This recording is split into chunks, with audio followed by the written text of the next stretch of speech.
தமிழகத்தில் சிக்கன்குனியா பாதிப்பு எந்த அளவுக்கு உள்ளது, அதன் அறிகுறிகள், சிகிச்சை முறைகள் என்னென்ன என்பது பற்றி பொது சுகாதார மற்றும் நோய் தடுப்புத்துறை இயக்குநர் சோமசுந்தரத்தோடு நமது செய்தியாளர் வீரகுமார் நடத்திய கலந்துரையாடலை பார்க்கலாம். இப்போ இந்த சிக்கன்குனியாவோட பாதிப்பு சென்னை உட்பட எத்தனை மாவட்டங்கள்ல அதிகமாக இருக்கு? இதை தடுக்க என்னென்ன பண்ணியிருக்கோம்? 2006ஆம் ஆண்டு தான் முதல்ல நமக்கு தமிழ்நாட்டில் ஒரு சிக்கன்குனியா ஃபர்ஸ்ட் ரிப்போர்ட் ஆச்சு. பல 50 ஆண்டுகளுக்கு அப்புறம் தொடர்ந்து சிக்கன்குனியா தடுப்பு நடவடிக்கைகள் நம்ம எடுத்துக்கிட்டே இருக்கிறோம். ஒவ்வொரு ஆண்டும் அதனுடைய எண்ணிக்கையை நம்ம கண்காணிச்சுக்கிட்டே இருக்கோம். சிக்கன்குனியா டெங்கு காய்ச்சல் போன்று எந்த கொசு அந்த வைரஸை பரப்புதோ அதே கொசு தான் அந்த சிக்கன்குனியாவையும் பரப்புது. அந்த சிக்கன்குனியா வைரஸ் டெங்கு அளவுக்கு ஒரு ஒரு சீரியஸ் பாதிப்பை கொண்டு போறதில்லை. அதாவது முதுகுவலி, முட்டி வலி, முட்டி வீக்கம், சிறு ஜாயின்ஸ் எல்லாம் கொஞ்சம் வீக்கம் அடைகிறது, தலைவலி, காய்ச்சல், இதுதான் அறிகுறி.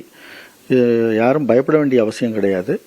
இதுக்காக நம்ம கிட்டத்தட்ட 4083 ஹாஸ்பிட்டல் மூலமாக நம்ம ஐடிஎஸ்பிங்கிற சிஸ்டத்தில் கண்காணிச்சுட்டு இருக்கிறோம். அது மாதிரி ட்ரீட்மெண்ட் ஸ்பெசிபிக் ட்ரீட்மெண்ட்னு கிடையாது, சப்போர்ட்டிவ் ட்ரீட்மெண்ட் தான். ஏன்னா இது எந்த விதமான ஒரு மரணத்தையோ இதுவோ ஒரு சீரியஸ் காம்ப்ளிகேஷனையோ உண்டாக்குறது இல்லை. மக்கள் தங்களுடைய வீடுகளை சுத்தமாக வைத்துக் கொள்ள வேண்டும். இதுவும் மழைக்காலங்களில் ஏற்படக்கூடிய தண்ணீர் தேங்கக்கூடிய தொட்டிகள், சிரட்டைகள், அது இந்த ஃப்ரிட்ஜுக்கு பின்னால் இருக்கக்கூடிய அந்த சின்ன கண்டெய்னர், வாட்டர் ஸ்டோர் ஆகக்கூடிய கண்டெய்னர், அது மாதிரி வீட்டில் தேவையில்லாத பக்கெட்டு, இதிலெல்லாம் தேங்கக்கூடிய தண்ணிகளில் தான் இந்த கொசு உற்பத்தி ஆகி இந்த சிக்கன்குனியா வைரஸை ஸ்ப்ரெட் பண்ணுது. இந்த கடந்த காலங்களில் நம்ம தொடர்ந்து கண்காணிச்சுட்டு இருக்கும்போது கடந்த ஆண்டை போலவே இந்த ஆண்டும் ஒரு சில இடங்களில் கேசஸ் ரிப்போர்ட் ஆகிருக்குது. இந்த 2026ஆம் ஆண்டில் 39 கேஸ், தமிழ்நாடு முழுவதும் 39 கேஸ் தான் ரிப்போர்ட் ஆகிருக்கு. இது ஒரு பெரிய பாதிப்பு கிடையாது.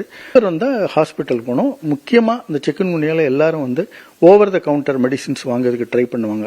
முட்டி வலி, காய்ச்சல், தலைவலி அப்படின்னு சொல்லிட்டு ஃபார்மசியில் போய் டைரெக்டாக மருந்து வாங்கக்கூடாது. இது முக்கியமானது.